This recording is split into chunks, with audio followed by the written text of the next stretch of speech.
이는 그가 충성되어 아무 그릇함도 없고 아무 허물도 없음이었더라. 이 말은 도덕적으로 부패하지 않았다는 뜻입니다. 업무적으로도 책임감이 강하고 성실했을 뿐만 아니라 도덕적으로도 뒷돈 받은 게 없는 겁니다. 부패하지 않았습니다. 그는 하나님 앞에, 사람 앞에서 정직했습니다. 성실과 정직, 이 두 가지를 겸비한 사람이 다니엘이었습니다. 오늘날 구원받은 성도의 위기는 거룩함을 잃어버리는 것입니다. 세상이 이토록 악하기 때문에 우리가 악해지는 것이 아닙니다. 세상이 악하기 때문에 우리가 꼭 악해져야 되는 것은 아닙니다. 세상이 이토록 악해지기 때문에 하나님께서는 더 교회가 거룩해지라고 말씀하시는 겁니다. 정직과 순결을 잃어버린 그리스도인은 세상에서 절대 영향력을 발휘할 수 없습니다. 다니엘이 아무리 성실했다 하더라도, 책임감이 강했다 하더라도 도덕성에 흠집이 났다면 그는 영향력을 발휘할 수 없었을 겁니다. 이때 우리가 거룩해지기로 결단해야 합니다. 하나님 앞에 정직해야 합니다. 아닌 것은 아닙니다. 특별히 이 시기에 성적으로 깨끗해져야 합니다. 결혼하기 전까지 자기를 지켜야 하고 결혼한 이후에도 자기를 지켜야 합니다. 마귀는 성적으로 우리를 흠집 내려고 합니다. 그때부터 우리의 영향력은 사라집니다. 하나님의 사람이 아무리 능력이 탁월하다 할지라도 도덕성에 한번 흠집이 가면 무기력해지지요. 이것이 마귀의 작전입니다. 거룩을 잃어버린 그리스도인은 세상의 어두움을 몰아낼 수 없습니다. 아니, 어두움과 같은 편이 되어버렸는데 어떻게 세상에 비치겠어요? 순결을, 정직을 생명보다 귀하게 여기고 지켜야 합니다. 우리는 하나님을 위해서 위대한 일을 하기 위해서 기도하고 계획합니다. 그런데 그보다 더 중요한 것은 지금 내가 있는 이 위치에서 하나님 앞에 깨끗한 그릇으로 준비하는 겁니다. 그러면 하나님이 사용하십니다. 디모데후서 2장을 넘겨보겠습니다. 21절입니다. 20절부터 제가 읽어드리겠습니다. 큰 집에는 금과 은의 그릇이 있을 뿐 아니요 나무와 질그릇도 있어 귀히 쓰는 것도 있고 천이 쓰는 것도 있나니 21절 같이 읽겠습니다. 그러므로 누구든지 이런 것에서 자기를 깨끗하게 하면 귀히 쓰는 그릇이 되어 거룩하고 주인의 쓰심에 합당하며 모든 선한 일에 예비함이 되리라. 큰 집에는 여러 종류의 그릇이 있습니다. 그런데 주님 앞에 주인께 귀하게 쓰임받는 그릇이 되기 위해서는 자기를 깨끗하게 해야 합니다. 주님을 위해서 더 많이 쓰임받고 싶다. 내가 정말 세계 선교를 위해서 정말 헌신하고 싶다. 물론 아름다운 마음입니다. 그런데 그것보다 더 중요하고 아름다운 것은 하나님이 쓰시는 깨끗한 그릇으로 나 자신을 준비시키는 겁니다. 디모데후서 2장 20절, 21절 말씀이 우리에게 주는 교훈이 직접적으로 먼저 하세요. 깨끗하지 않으면 주님이 사용 안 하십니다. 균형 잡힌 신앙생활을 하기 위해서 정직이 반드시 따라야 합니다. 내가 처한 위치에서, 세상에서, 교회에서, 가정에서, 학교에서, 직장에서 정말 주님께 매달리고 내 맡겨진 분야에서, 위치에서 성실하게, 정직하게 행하는 사람이 되어야 합니다. 주님이 그 사람을 사용하십니다. 너희도 나도 거룩하니 너희도 거룩할지어다. 마지막 청교도라고 불리는 마틴 로이드 존스 목사님이 이런 말을 남겼습니다. 진정한 그리스도인은 거룩이 행복을 우선한다. 제가 다시 말씀드릴게요. 진정한 그리스도인은 거룩이 행복을 우선한다. 오늘날 세상의 가치관은 무엇입니까? 행복이 거룩을 우선한다. 이것 아니겠습니까? 아니, 내 행복이 중요한 것이지 무슨 거룩이 대수야. 남 속여먹고 내가 한 번 이렇게 양심을 굽혀서 많은 부를 내가 걸머질 수 있고 내 인생에, 내 가정이 행복해질 수 있다면 그렇게 될 수 있는 것 아니겠어? 이것이 오늘날의 가치관 아니겠습니까? 내가 거룩을 잠시 내려놓는다 할지라도 내 가정이 행복해질 수 있다면 그것이 현명한 것 아니겠느냐? 이것이 오늘날의 시대 정신입니다. 그렇지 않습니다. 진정한 그리스도인은 행복보다 거룩이 우선합니다. 우리가 다른 것보다도 거룩을 배워야 합니다. 이 시기에 깨끗하게 주님 앞에 자기를 지킬 수 있어야 합니다. 요셉은 성실했고 정직했습니다. 아무도 보지 않았지만 보디발의 안에 손대지 않았잖아요. 그는 정직했습니다. 그래서 성경에 요셉이 등장하는 겁니다. 주님이 이것을 우리에게도 요구하십니다.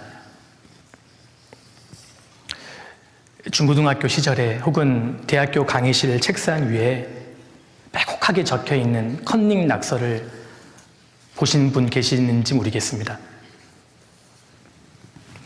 그런데 차라리 떨어질 망정 다른 사람 답안지 컨닝하지 않는 사람, 하나님과 사람 앞에서 정말 정직하게 행하는 사람, 수지 많은 유혹 앞에서도 양심을 굽히지 않는 사람, 불리해지더라도 거짓말하지 않는 사람, 하나님이 내게 허락하신 배우자를 만나기 전까지는 몸과 마음을 끝까지 지키는 사람, 많은 사람들이 보는 앞에서도 당당하게 술을 거부할 수 있는 사람, 사람들이 보는 앞에서도 놀림을 당한다 할지라도 식사기도를 당당하게 하는 사람, 무슨 일을 하든지 하나님과 사람 앞에서 당당하게 부끄럽지 않게 정직하게 행하는 사람, 이런 멋진 주의 용사들이 우리 가운데 많아져야 합니다. 형제 자매님들, 그게 진짜 멋진 겁니다. 자기를 끝까지 지킬 수 있는 사람 말입니다. 소돔에 의인 10명이 있었다면 소돔이 그렇게 빨리 망하지 않았을 겁니다. 예루살렘에 의인 1명이 있었다면 예루살렘은 그렇게 빨리 망하지 않았습니다. 우리 시대에 구원받은 그리스도인들이 조금 더 정신을 차리고 마음의 우상을 제하고 더 확실하게 말씀 안에 살아간다면 지금보다 더 많은 사람들이 구원받을 수 있고 우리 교회가 더 성장할 수 있는 겁니다. 내 학교에, 캠퍼스에 거룩을 지키는 사람, 의인 1명만 있다면 내 캠퍼스 그렇게 빨리 망하지 않습니다.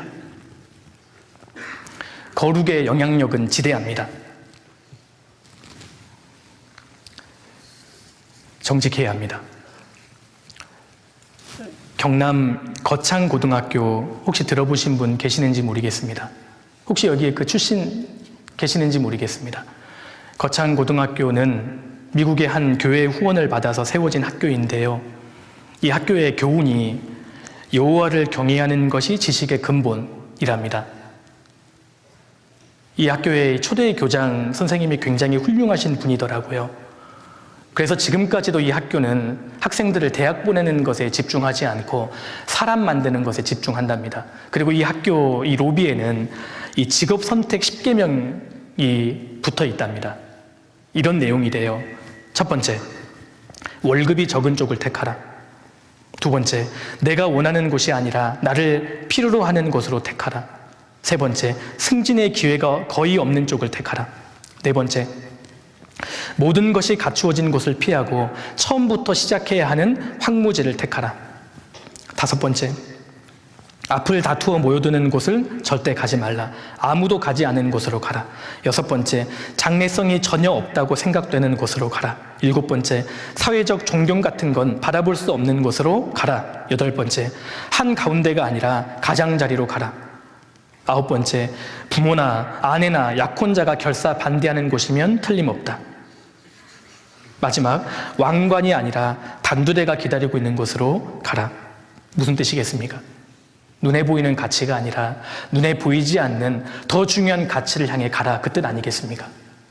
그래서 이 학교의 출신들이 이 학교에 대한 자부심이 굉장히 강합니다. 제가 인터넷을 보니까요, 이 거창고등학교 이 출신의 한 졸업생이 이런 글을 썼더라고요. 우리 학교 출신 건축가가 세운 다리는 무너지지 않고 우리 학교 출신 농부가 키운 작물은 안심하고 먹을 수 있으며 우리 학교 출신 의사는 사람의 목숨을 무엇보다 소중히 여깁니다. 우리 학교 출신 판사가 내린 판결은 믿을 수 있고 우리 학교 출신 직공이 만든 옷은 단추가 잘 떨어지지 않으며 우리 학교 출신 선생님에게는 안심하고 자녀를 맡길 수 있습니다. 우리 학교 출신 기자는 거짓을 전하지 않으며 우리 학교 출신 역사가는 그 무엇보다 진실에 목말라 합니다. 그래서 세상은 거창 고등학교를 빛이요 소금이라고 합니다. 제가 거창 고등학교 PPL 하는 거 아닙니다. 제가 하다 보니까 좀 이상한데요. 학교에 대한 자부심을 볼 수 있지 않습니까? 그런데 이 글을 우리에게 적용시켜도 부끄럽지 않아야 합니다. 제가 다시 한번 읽어볼게요. 우리 교회 성도 건축가가 세운 다리는 무너지지 않고, 우리 교회 성도 농부가 키운 작물은 안심하고 먹을 수 있으며, 우리 교회 성도 의사는 사람의 목숨을 무엇보다 소중히 여깁니다. 우리 교회 성도 판사가 내린 판결은 믿을 수 있고, 우리 교회 성도 직공이 만든 옷은 단추가 잘 떨어지지 않으며, 우리 교회 성도 선생님에게는 안심하고 자녀를 맡길 수 있습니다. 우리 교회 성도 기자는 거짓을 전하지 않으며, 우리 교회 성도 역사가는 그 무엇보다 진실에 목말라 합니다. 그래서 세상은 생명의 말씀 선교회를 빛이요 소금이라고 합니다. 이렇게 읽어도 우리가 부끄럽지 않아야 합니다. 정직입니다. 청년의 기도라는 찬양이 있죠. 많은 재물보다 더 복음을 선택하고 화려한 길 아니라 진리의 길을 걷는 거룩한 주 예수의 청년 되게 하소서. 불의로 얻는 복을 당당히 포기하고 하나님 보시기에 정결한 그릇 되어 이 땅에 날 보내신 하나님의 뜻대로 주 영광 위에 사는 청년 되게 하소서. 정직입니다. 우리가 이런 모습으로 하나님 앞에 준비해야 합니다. 다니엘의 정적들이 무섭게 조사했습니다. 그런데 하나도 문제점이 발견되지 않았습니다. 다니엘이 성실하고 정직하니까 평생에 하나님께서 영광을 받으셨습니다. 이것이 우리에게 시사하는 바가 아주 큽니다. 로마서 14장을 넘겨보겠습니다. 로마서 14장 18절입니다.